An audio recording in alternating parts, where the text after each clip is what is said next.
Bank Indonesia semakin agresif membeli surat berharga negara di tengah upaya mendukung program pemerintahan Presiden Prabowo Subianto. Baru-baru ini, Bank Sentral telah membeli SBN dari pasar sekunder senilai 200 triliun rupiah yang diantaranya untuk mendanai program-program ekonomi kerakyatan yang diusung Presiden Prabowo Subianto. Hanya saja ada kekhawatiran kebijakan Bank Indonesia akan mengundang sejumlah rentetan risiko, mulai dari beban neraca keuangan Bank Sentral, risiko likuiditas, inflasi, hingga menurunkan kepercayaan investor. Sudah bergabung bersama saya melalui sambungan virtual Lembaga Pendidikan Ekonomi Masyarakat Fakultas Ekonomi dan Bisnis Universitas Indonesia Syahda Syabrina. Selamat pagi Mbak Syahda. Selamat pagi Mas Yuda. Ya, Mas Syahda, kita baru mendengar ada kebijakan dari Bank Indonesia untuk burden sharing ya. Apakah ini juga memberikan banyak penafsiran dari market, terutama bagaimana intervensi BI yang dianggap sebagai bentuk fiskal dominance atau kebijakan moneter yang terlalu subordinat pada kepentingan fiskal? Bagaimana Anda melihat ini? Iya, baik Mas Yuda.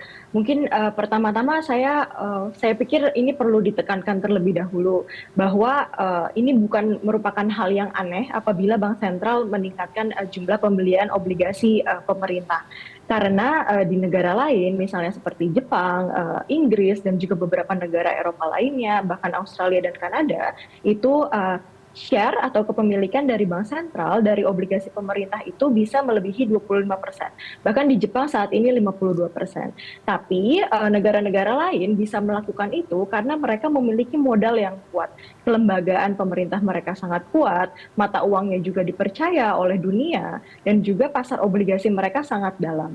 Itu hal yang penting untuk dibicarakan. Jadi tanpa semua itu sebenarnya porsi kepemilikan yang besar dari Bank Sentral di obligasi pemerintah itu bisa dibaca sebagai dominasi fiskal atau fiscal dominance tadi. Jadi kalau misalnya pasar sudah mengindikasikan bahwa ini ada fiscal dominance, risikonya itu adalah nilai tukar itu bisa tertekan.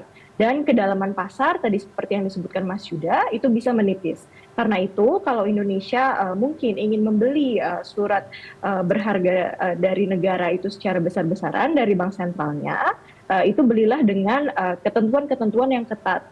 Dan juga harus ada komunikasi dan transparansi yang jelas. Jelaskan misalnya ruang lingkupnya ini yang dibeli tenornya berapa saja. Dan berapa lama Bank Indonesia akan melakukan hal ini. Itu yang penting untuk menjaga kredibilitas dari Bank Indonesia. Jadi kalau misalnya kita cerita tentang konteks Indonesia, misalnya kita bandingkan Bank Sentral Indonesia dibandingkan dengan Bank Sentral Amerika, seperti The Fed itu mandatnya dia bukan hanya menjaga stabilitas nilai tukar dan juga inflasi, tapi The Fed itu juga memiliki mandat itu menjaga pengangguran agar sangat minim. Sehingga apabila The Fed yang membeli obligasi pemerintah secara besar-besaran, itu justifikasinya jadi lebih mudah. Tapi Bank Indonesia, lagi-lagi kami sampaikan Bank Indonesia itu mandatnya adalah untuk menjaga nilai tukar dan juga inflasi agar tidak melonjak. Sehingga kalau misalnya kita lihat dalam konteks Indonesia, kita tarik ke konteks domestik, di bulan Juli kemarin, kalau tidak salah inflasi itu 2,31%. Di mana ini masih masuk ke dalam target Bank Indonesia sebenarnya. Jadi urgensinya apa untuk membeli obligasi saat ini? Apakah obligasinya itu apakah pembelian obligasi ini untuk meredam tingkat depresiasi rupiah yang sedang melonjak? Apabila jawabannya tersebut, maka wajar kalau misalnya pasar bertanya, ini sebenarnya misi moneter atau misi fiskal yang sedang dilakukan oleh Bank Indonesia. Jawabannya dari Bank Indonesia itu perlu transparan. Tadi kembali lagi saya jelaskan, sebutkan plafon kuantitatifnya, berapa yang akan dibeli sampai akhir tahun atau mungkin tahun depan apabila berlanjut, berapa lama kebijakan ini akan dijalankan. Jadi dengan kondisi saat ini mungkin perlu cukup berhati-hati untuk melakukannya. Dengan begitu fiskal atau label fiskal dominance itu tidak akan melekat dari apa yang dilakukan oleh Bank Indonesia saat ini. Mungkin itu Mas Yuda. Iya, tadi plafon kuantitatif, perlu ada transparansi dan juga beberapa hal terkait dengan mata uang rupiah sendiri yang pastinya juga sangat terpengaruh dengan banyaknya pembelian SBN oleh Bank Indonesia. Tapi yang menarik adalah kita pembelian yang begitu masif oleh BI yang memang menjaga yield atau imbas hasil obligasi tetap terkendali, tetapi justru mengulangi kedalaman pasar tadi Anda juga katakan terkait dengan hal itu. Nah, bagaimana nih sebagian besar SBN yang terserap oleh bank sentral tapi tidak diserap oleh investor swasta atau asing? Nah, dampaknya seperti apa ini, Mbak? Iya, baik Mas. Jadi per hari kemarin, per 3 September, itu kalau dilihat memang kepemilikan dari Bank Indonesia itu sekitar 25%. Sementara 75%-nya itu sisanya dimiliki oleh bank dan juga non-bank.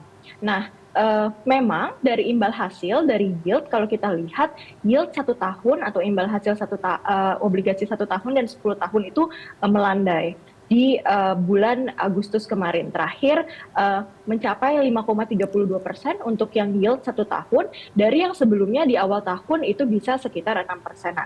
Nah, namun memang dari adanya yield yang melandai, ada harga yang harus dibayar, ada risikonya dan juga ada biayanya. Ketika porsi kepemilikan dari bank sentral itu membesar, jumlah SBN yang berada di tangan investor swasta tadi yang saya sebutkan bank dan non-bank itu jadi menyusut.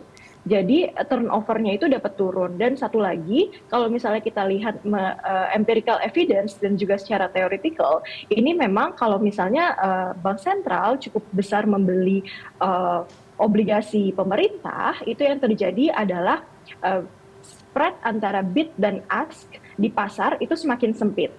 Jadi risikonya ini kurva imbal hasil jadinya dibaca pasar itu sudah bukan hasil dari perilaku pasar, tapi hasil dari intervensi misalnya dari bank sentral gitu. Jadi di saat gejolak likuiditas ini bisa menguap dan volatilitas itu justru jadi lebih tinggi.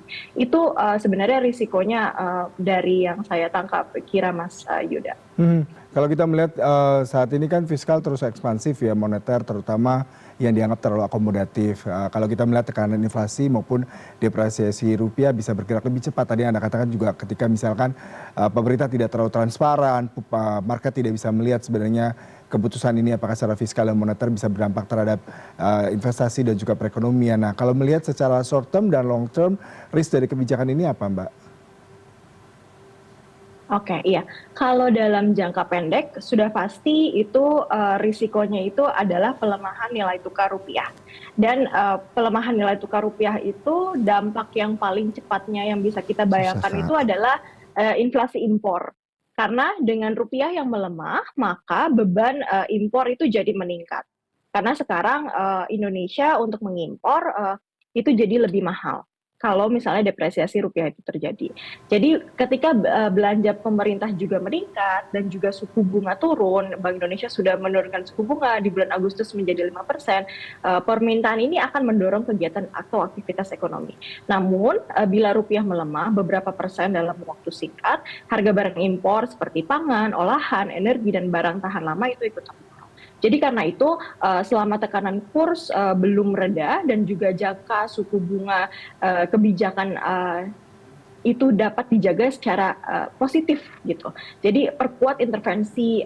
Jadi yang mitigasi yang bisa dilakukan oleh Bank Indonesia itu perkuat intervensi valuta asing yang terukur dan komunikasikan koridor yang jelas untuk menangkap hal ini. Jadi tadi sebenarnya yang saya bilang terkait dengan transparansi itu perlu dijelaskan exit plan-nya apa. Apabila saat ini Bank Indonesia membeli obligasi pemerintah secara besar-besaran, misalnya kita tarik seperti di pandemi pada saat Bank Indonesia membeli obligasi juga pada saat itu besar-besaran ketika untuk meningkatkan aktivitas ekonomi sehingga ekonomi yang melemah pada saat pandemi itu bisa bangkit kembali. Nah, pada saat itu ada exit plan yang jelas. Jadi Bank Indonesia dan pemerintah itu setuju dan sepakat untuk mengakhiri pembelian obligasi itu di tahun 2022.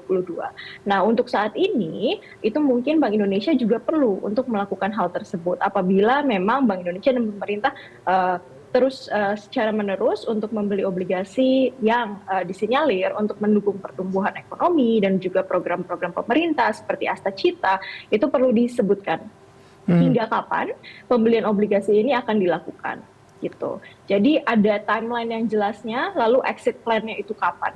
Itu yang ditunggu oleh market sebenarnya, Mas. Jadi pasar itu membutuhkan kepastian.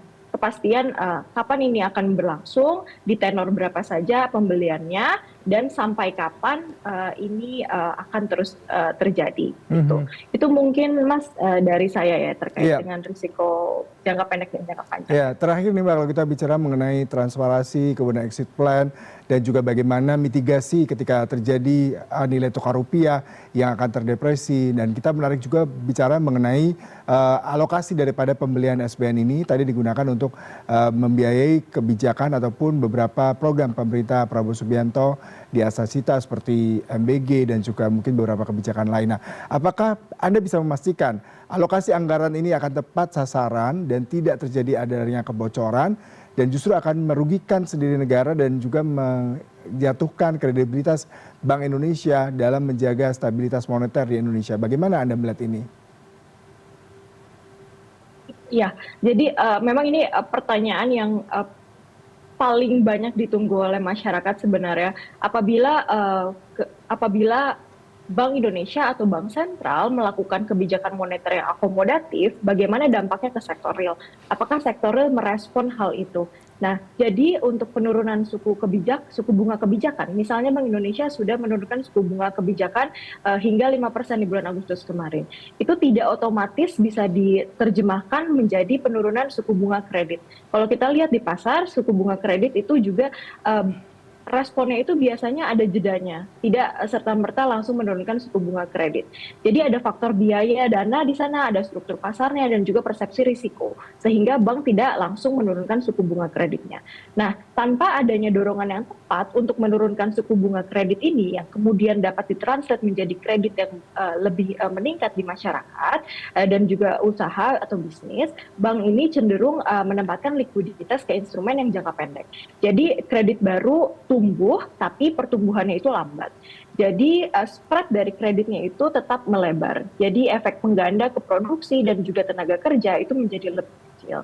Jadi solusinya apabila memang saat ini yang ingin dikejar adalah likuiditas di pasar dan juga dapat mengenerate kredit, itu dapat digunakan pendanaan, misalnya apabila ada pendanaan yang dibantu oleh pemerintah dan Bank Indonesia untuk bank, itu pendanaannya harus bersyarat.